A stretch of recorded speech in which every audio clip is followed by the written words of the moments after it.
बिस्मिल्लाहिर्रहमानिर्रहीम। अस्सलाम वालेकुम। जीअं त असांजो दोस्त इल्ताफ़ उमराणी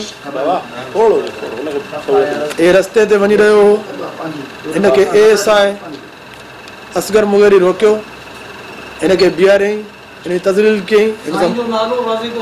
इल्ताफ़ उमराणी हिन तज़लील कयईं, हिन सां मुंहमारी कयईं। हिनखे असां हुते पुॻासीं, असांजे ज़बान जे मथां को केस आहे त ॿुधायो अची थाणे ते हलो। हिन ते केस आहिनि घणा पुराणा, भई सही आहे हलूं था थाणे ते। उते थाणे ते पुॻासीं त एसएचओ साहिबु चयो मां इंक्वायरी कंदुमि, ईअं मां माण्हू खे छॾींदुमि ऐं स्कूटर जा कागज़ बि तव्हां घुरायो।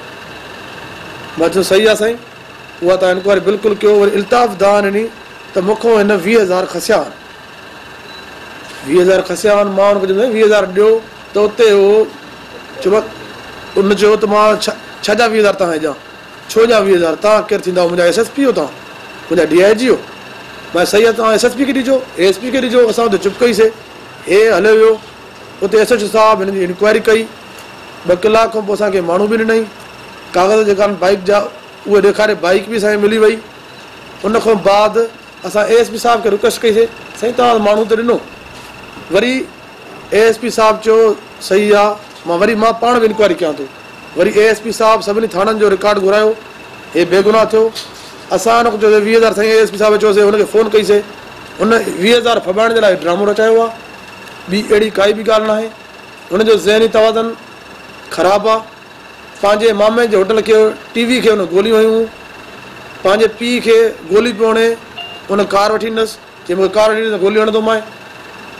हुनजो ज़हनी तवाज़न तमामु ख़राबु आहे। ऐं उन खां बाद हे दावा थो करे मां लख वोट ॾींदुमि PTI खे। उन्हनि जो ई एजेंट आहे, पुलिस कंहिंखे वोट ॾींदी आहे छा?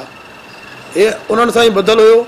असांजी पुरज़ोर अपील आहे IG साहिब खे, DIG साहिब खे, SSP साहिब खे त हिन ते बोर्ड विहारनि, हिन ते इंक्वायरी कनि। जेको माण्हुनि खे वोट वठी थो ॾिए, जेको बदमाशी करे माण्हुनि खे पैसा खसे थो। SSP साहिबु ऐं DIG साहिबु चवनि था त चरियो आहे यार हिनखे छॾे ॾियो। असां छो छॾे ॾियूं? जॾहिं 20,000 ज़ातियुनि जो हक़ु आहे त असां उहो छो छॾियूं? DIG साहिबु इंक्वायरी न कंदो त असां अदला उधर खड़काईंदासीं, सुप्रीम कोर्ट ताईं वेंदासीं। ऐं हिन जो जेको वालिद साहिबु आहे उहो सुपरवाइज़र रहियो आहे 300 एकड़ फ्रॉड में, उन ते सज़ा आयल आहे, उन ते केस दाख़िल आहे कंबर छताकोट ज़िले में। उनखे उते फ़ौती ॾेखारे, मरियल ॾेखारे इन्हनि रिकॉर्ड ॾिनो आहे। तव्हां सभिनी खां पुछा थो कयां, मां ज़ुल्म मग़ेरी मरी वियो आहे? उहो त जीअरो घर वेठो आहे। मां इन लाइ बि सुप्रीम कोर्ट मां वेंदुमि। असां लाइ बेगुनाह असांखे शिकायो अथई सुप्रीम कोर्ट ताईं। मां हुन वकील साहिब खे बि रिक्वेस्ट कयां थो, गोपांग साहिब खे, साईं पहिरियों तव्हां उनजी इंक्वायरी कयो। उहो हिकु मेंटल माण्हू आहे। तव्हां हुनजे TV में तव्हां कोई बि ॾिसो कंहिं चंबो बि हणियो अथसि, जेकी ड्रेस फाटल आहे उहा बि हुनजी पंहिंजी औताक ते फाटल आहे।